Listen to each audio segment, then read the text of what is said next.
Thank you for joining our video Devar Torah. What I have in front of me are an interesting document that's really important to Adat Yeshurun. It's the architectural plans that were used to build this building on Hillside Lane.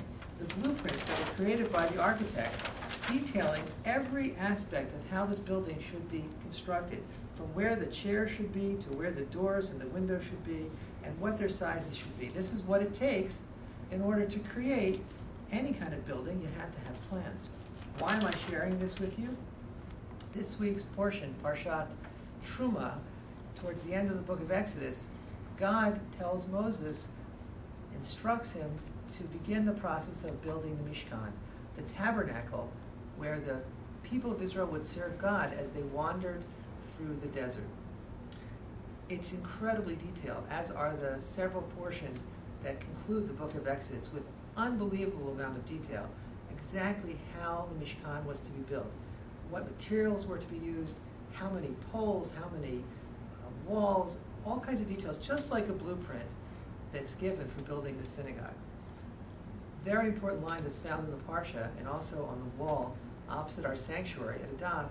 God says to the people, "Vasuli mikdash v'shachanti bitocham." You shall make for me a holy place, and I will dwell among them.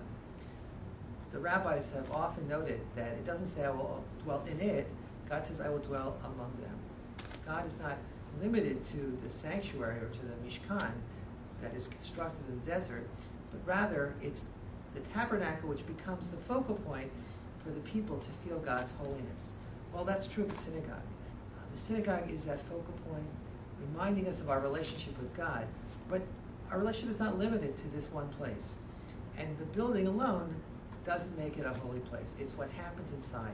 Your presence in the sanctuary, in the building for learning, for prayer, for acts of kindness, that's where holiness then resides. And it extends beyond our building as well, to our family life, to our homes, to our workplaces, to our communities, to all the places that we find ourselves. And so we hope as you join us for learning and prayer at Adath that you will feel that holiness, both in the building and everywhere where that influence is felt. Shabbat Shalom.